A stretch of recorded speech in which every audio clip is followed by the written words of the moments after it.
उत्तराखंड की धामी सरकार के 1 साल पूर्ण होने पर नुमाइश खेत मैदान में 1 साल नई मिसाल थीम पर कार्यक्रम आयोजित किया गया। कार्यक्रम की मुख्य अतिथि जिला पंचायत अध्यक्ष बसंती देव ने सरकार के 1 साल के कार्यकाल को शानदार बताते हुए कहा कि धामी सरकार सभी वर्ग के हितों का ध्यान रख रही है। उन्होंने सरकार की लोक कल्याणकारी योजनाओं की जानकारी दी। विशिष्ट अतिथि विधायक सुरेश गढ़िया, जिलाधिकारी अनुराधा पाल, ब्लॉक प्रमुख पुष्पा देवी, हेमा बिष्ट सहित अन्य ने सरकार की योजनाओं की जानकारी प्रदान की तथा योजनाओं के लाभार्थियों को पुरस्कृत किया। साथ ही सूचना विभाग द्वारा प्रकाशित विकास पुस्तिका का भी विमोचन किया गया। इस मौके पर स्वतंत्रता संग्राम सेनानी परिवारों को भी सम्मानित किया गया। नुमाइश में आयोजित वॉलीबॉल प्रतियोगिता का शुभारंभ जिलाधिकारी अनुराधा पाल ने किया। विभागों ने शिविर लगाकर योजनाओं की जानकारी दी। इस मौके पर पुलिस अधीक्षक हिमांशु वर्मा, अपर जिलाधिकारी CS इमलाल, जिला विकास अधिकारी संगीता आर्या, SDM हरगिरी व मोनिका सहित अन्य विभागों के अधिकारी मौजूद थे।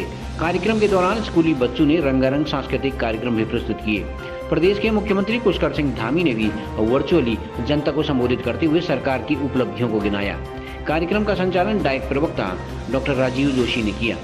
मैं पहले पूरे प्रदेशवासियों को जो हमारे यशस्वी मुख्यमंत्री आदरणीय पुष्कर सिंह धामी जी के नेतृत्व में जो सफलतम 1 वर्ष का कार्यकाल पूरा हुआ, उसके लिए सभी लोगों को ढेर सारी बधाई दूंगा और माननीय मुख्यमंत्री जी को बहुत बहुत धन्यवाद करूंगा कि उन्होंने इस 1 साल में कई मिसालें खड़ी करी और मैं मानता हूं कि बहुत सफलतम कार्यकाल माननीय मुख्यमंत्री जी का है। हमारे प्रदेश में बहुत सारे विकास कार्यों के साथ साथ कई ऐसे कानून बने हैं जिससे निश्चित रूप से प्रदेश नई दिशा की ओर जाएगा और मैं मानता हूं कि ये प्रदेश अगर ऐसे जिस तरह से एक युवा नेतृत्व इस प्रदेश को मिला है और उनके युवा नेतृत्व में हमारा उत्तराखंड बिल्कुल युवाओं की भांति आगे बढ़ेगा, ऐसा मेरा मानना है। और मैं पुनः माननीय मुख्यमंत्री जी सहित सभी लोगों को बहुत बहुत धन्यवाद करते हुए तमाम प्रदेशवासियों को बहुत बहुत शुभकामनाएं बधाई देता हूँ। यहाँ जो 1 साल हमारे सरकार का पूरा हुआ है उसकी सभी विभागों की जितनी भी जानकारियाँ हैं, मुख्यमंत्री स्वरोजगार योजना हो, हमारी गोट वैली योजना हो, चाहे मत्स्य विभाग की विभिन्न योजनाएं, होम स्टे योजनाएं, जितने भी तमाम तरह की योजनाएं हैं उनके शिविर लगे हैं, उनकी जानकारी प्राप्त की गई है। यहाँ पर जो बहुउद्देशीय शिविर लगाने का एक उद्देश्य था, यहाँ पर एक वृद्ध चिकित्सा शिविर भी लगाया गया है। मैं आपके साथ जानकारी साझा करना चाहूँगी। लगभग 200 से ज़्यादा लोगों का हेल्थ चेकअप भी किया गया है, जिसमें सारे डॉक्टर्स, आयुर्वेद, होम्योपैथ और हमारे जो एलोपैथी के चिकित्सक हैं वो यहाँ पर शिविर कर रहे हैं। और then and there Aadhaar card और जितने भी राजस्व विभाग के जितने भी हमारे प्रमाण पत्र बनने होते हैं वो प्रमाण पत्र का भी शिविर लगाया गया है। जैसा कि सरकार की मंशा थी कि इस तरह के बहुउद्देशीय शिविर तो आज ये यहाँ पर लगाएं, 4-5 अगले 1 हफ्ते में लगाएंगे। और ऐसा ही नहीं है, ये लगातार हम दूरस्थ क्षेत्रों में भी जो सरकार की मंशा रही है, चाहे रात्रि चौपाल से लेकर वो बहुउद्देशीय शिविर लगाने की, वो हर जगह जाएंगे ताकि लोगों को दूरस्थ इसमें आना ना पड़े। अपने प्रमाण पत्रों के लिए या अपने जो भी छोटी मोटी ज़रूरतें हैं उनके लिए इतनी दूर की दूरी करके मुख्यालय तक आना ना पड़े, तो उनके द्वार ही सरकार जाए, ये सरकार की मंशा। इसको लेकर आगे इस दिशा में काम कर रहे हैं। जो सरकार की मंशा तेज गति से विकास हो, विकास केवल धान्य विकास हो, वो पर्यावरण के साथ संतुलन बनाए रखते हुए विकास हो, इस दिशा में कार्य किया जा रहा है। जैसे बागेश्वर की बात करें तो प्रसाद योजना का फाइनल लगभग हमारा प्रेजेंटेशन हो गया भारत सरकार को, तो जल्दी एक सर्वे आकर यहाँ पर वो काम शुरू हो जाएगा। और बागेश्वर में जो खोली में फर्स्ट किस्त जो स्टेडियम की थी वो जारी हो गई है, तो उसकी DPR बना के उसका कार्य शुरू हो जाएगा। जो क्रिटिकल केयर यूनिट का पैसा है वो आ गया है। तो इस तरह से आप देखेंगे कि पूरे 1 साल में काफ़ी तेज़ गति से निर्णय लिए हैं और निर्णय ही नहीं लिए गए हैं, उसको धरातल पर उतार के इसको काम भी आगे किया गया है। तो इसी दिशा में हम बागेश्वर को और एक अग्रणी जनपद बनाने की दिशा में कार्य करेंगे, जिसमें हमारा मेन उद्देश्य है कि यहाँ से पलायन रुक जाए और लोगों की आजीविका में वृद्धि हो, दोगुनी नहीं लगभग तिगुनी लोगों की आय हो, ताकि लोग यहीं रहें इतने अच्छे वातावरण में, इतने पर्यावरण के नज़दीक रहते हुए एक धान्य विकास की संकल्पना को उत्तराखंड सुनिश्चित करे और बागेश्वर जनपद उसमें अग्रणी बने। उत्तराखंड के लिए, बागेश्वर के लिए बहुत ऐतिहासिक है, क्योंकि 1 साल में जो लक्ष्य हमने रखे थे उन लक्ष्यों की प्राप्ति के साथ अंतिम छोर तक बैठे हुए व्यक्ति तक हमारी सरकार पहुंची है। हमने बिजली के क्षेत्र में, स्वास्थ्य के क्षेत्र में, शिक्षा के क्षेत्र में, पानी के क्षेत्र में, सड़क के क्षेत्र में, स्वरोजगार के क्षेत्र में, कृषि के क्षेत्र में, बागवानी के क्षेत्र में, हर क्षेत्र को आगे बढ़ाते हुए कैसे हम आत्मनिर्भर बन सकें, उसके लिए हमने लगातार कोशिश की है और हम आगे बढ़ भी रहे हैं।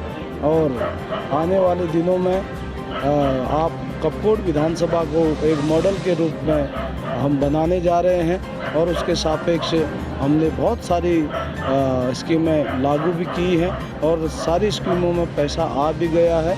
और ताकि आने वाले 1-1.5 साल के अंदर में जब योजना पूरी होगी तो आम जनता को उसका फ़ायदा मिल पाएगा। ऐसा हमने जो सपने इस कपकोट विधानसभा के लिए देखे थे, उन सपनों को साकार करने का अवसर जनता ने मुझे दिया है और मुझे जनता का आशीर्वाद, सहयोग, प्यार हर हमेशा मिलता है। और मैं चुनाव से भी तेज़ गति से लगातार जनता के बीच में हूँ और जनता के लिए रात दिन कोशिश हो रही है कि हम कैसे आत्मनिर्भर बन सकें, कैसे कपकोट को पर्यटन के क्षेत्र में हम आगे बढ़ा सकें, कैसे हम कपकोट को बिजली के क्षेत्र में आगे ला सकें, सड़कों के माध्यम से, होम स्टे के माध्यम से। हम चारों तरफ से एक तरीके से कपकोट क्षेत्र को आगे लाना चाहते हैं। और ऊपर ऐसे राष्ट्रीय जो नेतृत्व है माननीय प्रधानमंत्री नरेंद्र भाई मोदी जी का मैं बहुत आभार व्यक्त करता हूं।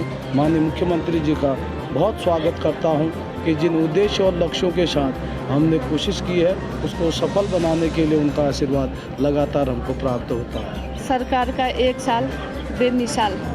आप सभी जानते हैं कि हमारे राज्य सरकार के द्वारा हमारे राज्य के साथ साथ हमारे जनपद में भी अनेकों विकास कार्य किए जा रहे हैं। और ये विकास कार्य चाहे शिक्षा के क्षेत्र को बढ़ावा देना है, चाहे प्रधानमंत्री ग्रामीण सड़क योजनाओं की तरह आगे बढ़ाना है, चाहे PWD के माध्यम से जो रोडों का बनना है, और पशुपालन विभाग की ओर से जो लोगों को जो अपनी आय जुटाने के लिए दूध व्यवसाय से जोड़ना है, कृषि के क्षेत्र में कृषि को प्रोत्साहन राशि के रूप में सहायता देकर आगे बढ़ाना है, फल उद्यान के क्षेत्र में जो बागवानी के लिए जो 80% सब्सिडी के रूप में देकर जो हमारे उद्यान विभाग से जुड़े उनको आगे बढ़ाना है, मधु पालन का क्षेत्र है, मत्स्य पालन का क्षेत्र है, या स्वास्थ्य के क्षेत्र में सभी गांव के दूरस्थ क्षेत्रों में भी CHO के माध्यम से NM की नियुक्ति हुई है। कल ही जनपद में 16 NM की नियुक्तियाँ प्रमाण पत्र कल ही वितरण हुए हैं। और चाहे गांव में जो आंगनबाड़ी के माध्यम से जो बच्चों को स्वस्थ पोषण की सामग्री देकर वो स्वस्थ बनाना है, और महिला सशक्तिकरण को बढ़ावा देकर आगे चलना है। और जो हमारे महालक्ष्मी किट के द्वारा जो महिलाओं को जो सहायता के रूप में उनको एक ब्लेड से लेकर समस्त सामग्रियाँ उसमें उपलब्ध हैं। और गोट पालन के माध्यम से जो किसानों को बकरियाँ उपलब्ध कराए जा रहे हैं। ऐसा कोई भी क्षेत्र नहीं है कि जिसके लिए माननीय मुख्यमंत्री जी प्रयास नहीं रहे। आप सभी लोगों के समक्ष अभी माननीय मुख्यमंत्री जी का उद्बोधन सुना तो उन्होंने अनेकों योजनाओं की यहाँ पर घोषणा की, और पर्व तीज त्योहारों को जो उन्होंने राज्य के पर्व के रूप में उन्हें बढ़ावा देने, और कई जो हमारे धार्मिक स्थल हैं उनको मानव खंड के रूप में विकसित करने का।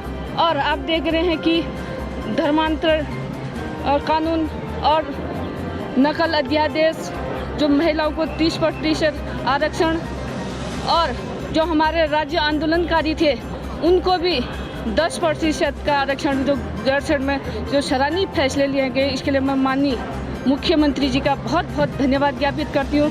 और जो उनका 1 साल का कार्यकाल बहुत बेमिसाल तौर पर उससे वो कार्यकाल पूर्ण हुआ, और आशा ही नहीं मुझे पूर्ण उम्मीद है कि इसी तरीके से हमारे राज्य का चहुमुखी विकास के लिए हमेशा माननीय मुख्यमंत्री जी अग्रसर रहेंगे। और निश्चित ही हमारे पूरे उत्तराखंड के जो जनपद हैं वो विकास के लिए इसी तरीके से तरक्की कर आगे बढ़ेंगे। और आप सभी लोग जानते हैं कि हमारा देश G20 का भी प्रतिनिधित्व कर रहा है, और हमारा सौभाग्य है कि हमारे राज्य की 3 जगहों में उसकी बैठकें करने का जो हमें हमारे देश को यशस्वी प्रधानमंत्री जी के नेतृत्व में हमारा पूरे जो 20 देशों के साथ हमारा देश जो आगे प्रथम पंक्ति पर रहकर आगे बढ़ रहा है। ऐसे हमारे केंद्र सरकार और राज्य सरकार के सराहनीय प्रयास से हमारा राज्य हमेशा तरक्की के रास्ते पर अग्रसर रहेगा। बनारसी साड़ी मेरी साड़ी मैं दिल्ली घुमाऊं अब चला लो गाड़ी ऊंचा ऊंचा से दिल पे बनारसी साड़ी मेरी साड़ी मैं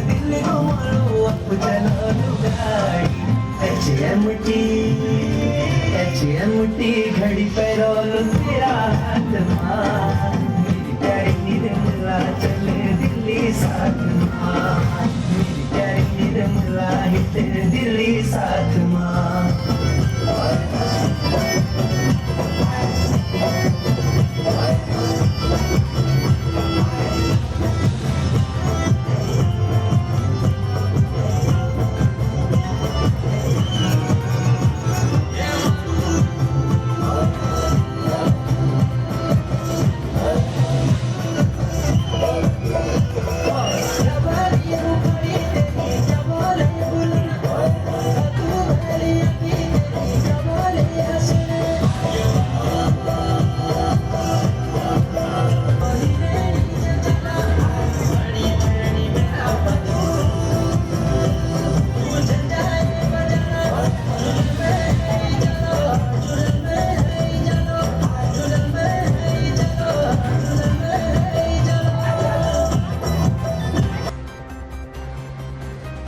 CCN न्यूज के लिए ब्यूरो रिपोर्ट बागेश्वर।